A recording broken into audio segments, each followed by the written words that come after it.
Yo, so what's happening, my people? So it's your boy ChanceJolivette, aka Smooth, back with another video. So what we're gonna be talking about today, Bel-Air season 1. This is episode 5. So we get into this episode, man. Will's homeboy from Philly, he coming in, so he gets to see Will's new way of life. He gets to see what's going on in Bel-Air. He sees the richness going on, the crib, the car that's talking and doing stuff, and all this and that, the artwork, everything. You think it's somebody's dream. Like, man, my dog it came up, man. This is a beautiful thing. It doesn't turn out to be that way, man. Like, you see, the more you watch the episode, you see his homeboy, like, he's resentful, he's jealous, because, like, Will always lucks up into something, or why is he the golden child? Because even if when he was in Philly, he was gifted, he was going to have a scholarship and everything like that. But let's get to other things in the episode. So, that's what's going on with Will. And also, a big backdrop of this episode is him thinking about, should I stay in Bel-Air? Should I go back to Philly? He's been wanting to go back to Philly the whole time he's been back. He'd be like, man, I gotta go home, I gotta go home, gotta go home. And now he's starting to open up to other ideas, man. Like, life is bigger than this and this. Like, so that's a big component of this episode, is like him having regrets, or him fighting with himself. Like, am I not being real because I want to stay here? Like, I see these opportunities and things are just beautiful. Like, I can do so much better out here, but my loyalties need to be back home for the people, for my mother, for Trey, and for my old team and stuff like that. We see Hilary. She's finally trying to move out on her own. She has an influencer thing going on. She sets up this big immaculate dinner. Like, that thing is beautiful. Like, Hilary on here, she's very talented, and I got a little crush on her as well. Like, so Hilary, she's doing her thing out there. But they have, like, these bunch of different people that they invite to this party, this influencer party, and you see like the different effects and stuff. People living their different lives. You see Trey in this setting, like, he's getting all fucked up or something. Like, he can't enjoy this because he's just sabotaging the situation. Like, he's getting drunk and everything. Ashley, she meets a person from the LGBTQ community. She's coming to terms with her sexuality and stuff. I don't know why they need to do that, because she's 12 years old. Like, I get they have to have some kind of representation or something. I'm not mad at that, but I'm like, man, she's such a young lady, and like, Ashley never was this way and went on the old stuff, and you got to do this. And I think they just doing it for the. If they need to turn anybody gay, you know what they should have did? Carlton, like, cause Carlton gives them vibes. But anyways, and speaking of Carlton, during this influencer dinner and stuff, Trey, he gets drunk, so he's spilling his guts to Carlton and talking about, yo, Will lucked up out here, and your uncle do this in the gun charge and stuff. Yo, I was kind of warming up to Carlton, like, Carlton, he might be cool, man. They kind of getting along and this and that. Well, they wasn't getting along, but now, yo, Carlton is such a hoe. Carlton is a hoe. I gotta just put it out there. Like, we all don't like Carlton. Everybody that's watching the show right now, you don't like Carlton. I don't like Carlton. We hate Carlton. But he finds out about Will, and yo, Dad, we gotta talk. All these things that you tried to tell me about justice and stuff, and you break the. Like, I tried to help out your cousin. Your cousin was about to go to prison.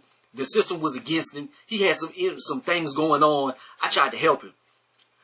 But what about my anxiety? I had anxiety, and you did. Your anxiety, dysfunction or whatever, and your cousin almost getting killed in the streets and having to defend himself and being unjustly arrested in the system or something. Like, that's not the same thing. But, yo, Carlton, I need you to keep your word. My word means something. Your word, like, nigga. You so mad about Will, but then it boils down to Will is becoming more popular. Will, he's been talking to his old girl and stuff. Like, he's jealous of Will. Like, you've been having everything. You was the president of your class, and you leading your lacrosse team and this and that, and you're the most popular or whatever. But now Will is coming. He getting a little bit of shine. He's this poor kid from Philly, but now he's doing his thing, and now Carlton is just so mad.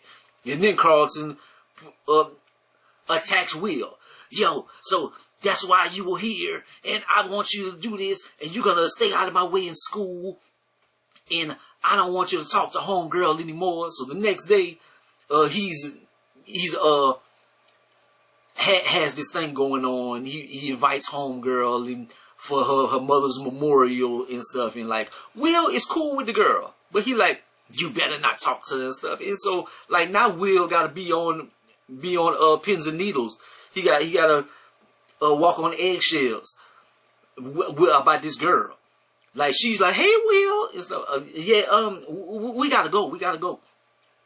And he's like, what's up with Will? So he can't even be friends with the girl because he worried about Carlton letting out the secret. And the secret gonna crush Will because he might face jail time. Philip, he gonna get in trouble because he bent the rules and stuff, and he's running for office. So that's gonna mess up his chances. It's gonna mess up their whole lives, especially his life as well. Because if your daddy falls, like, your daddy is the rich one, you not rich. So they go into this concert and everything. So Phil, I like on this show, like, he's a hip hop head and stuff. Like, that's cool. So he gonna bring him to watch D Smoke and stuff. And homeboy is just like Trey. He's mad. He's mad at Will. Like, you seem like you want to stay here. You don't want to come back to Philly. You got everything. I ain't got nothing. I got shot, and you got rich and this and that. Like, he's mad. It's not Will's fault. And like, why would Will want to go back? Like, he's doing good and stuff, and he's like, but he's resenting him. But that's misery loves company. It's just those type of situations. Things just happen that way. Then let's go with Aunt Viv. Aunt Viv, she's trying to get her art back popping. This is the part that I don't like, because they have this old dude, and he was a fan of her artwork and this and that, a fan of her artwork. Turns out to be Michael Ealy. And if you watch Michael Ealy movies and stuff, you know what this nigga trying to do. He's trying to Mr. Steal Your Girl or Mr. Stalk Your Girl. So he got Viv, and they're checking out the artwork and stuff. He's trying to feel her out about the artwork and what she's doing and stuff. He calls her Vivian Smith. Oh, my bad, Banks. Like, oh yeah, you done got married on the brother and stuff. And she wants to get her art back popping. He wants to get something else popping. He wants to be popping in her. So I know they're trying to push the envelope in this series. Like, I hope they don't go into no infidelity. Like, I really hope that Viv don't mess with Michael Ealy or anything on that level. But it looks like something like that might go on. I like that I like how Phil pushes Hilary. Like, he's a big fan of hers and stuff. He just wants her to persevere, and he thinks that she's special. But the thing about it is, the mother Viv, she's hard on her, because I guess that she didn't follow her dreams all the way, so she doesn't want Hilary to do the same thing and have regrets. So she's hard on Hilary. So they kind of bump heads, but it looked like they kind of warm up to each other because Viv is trying to get back into her artwork, so she's trying kind of warming back up to certain things. We see Ashley talk to Hilary about her sexuality and stuff. So that's a good little moment. Like, you see the sisters, the bond. And she's like, I'm going to miss you. I'm going to miss you. I'm glad that you spoke to me and this and that. But you don't have to tell nobody. Like, I like that part. Like, it's you figuring out yourself.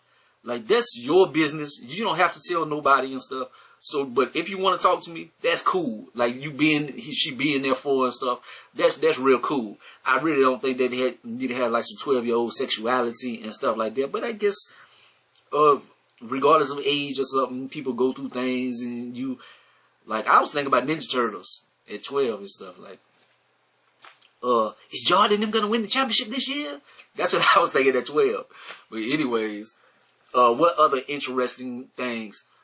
Like, Viv talked to Will's mother in this episode as well. She's like, I think that Will, he might want to stay and stuff. I'm raising my son. I want my son back here and stuff. Like, everybody is judging what they want to do for Will's life, but not letting Will have control. Like, it's messed up. Then we get to the end of the episode, man. Will and Homeboy, they about to box it out and stuff, man. Homeboy, his resent, it just balls up, comes out his ears and stuff. Like, I hate you. You got rich and I'm broken. This, I'm not staying. I'm going. So Homeboy, he ends up leaving Bel-Air, and Will's distraught about it. He goes talk to Aunt Viv. He's like, yo, man, me and Trey, we've been cool since birth and stuff, and like, I don't think we can come back from this one. He like, yo, y'all got in different situations and stuff, man. Like, you came out here, he had his struggles out there, man. Like, y'all lives are going on different directions, but you shouldn't feel guilty about that. Like, and so then Will finally talks to his mother about, I think I might want to stay out here, man. Like, just, so that's what Will been fighting with and stuff on this episode, man. Like, wanting to stay in, is hard sometimes, but sometimes you gotta let people go for you to progress. Some people want to hold you back, or some people want to resent you for things that's out of your control or whatever. Like, but that's not a good friend anyway. If you have an opportunity to better yourself and somebody is mad at that, like, that's not your OG. That's not your friend, your whatever. But then him staying out there, Carlton is his ops. Like, that's not cool. I don't like Carlton. And then Carlton, he's trying to get Will out the way, and then he tries to make a move on old girl about her, at her mother's memorial planning and stuff. He's trying to make a move on her. Like, she don't want you, dog. Like, she don't want you. Like, he's very petty. Like, this is a good episode, but there was a lot of pettiness, man. A lot of hard lessons to be learned and stuff. It was a good episode, man. I'm very much enjoying this series, but that's my thoughts on this episode, man. Like, I do, if you watch a lot of my content, like, I usually take notes and stuff, and I go on, like, this is just freestyle. Like, I'm going to try to do more of this. I think it's a good exercise for the mind, too, for you to remember things in totality and not rely on, oh, this happened here, this happened here. So it's just like whenever Jay-Z was learning to write his rhymes in his head instead of on paper. But yeah, like, comment, subscribe, go be the realest, most hated, holla at your boy. Peace.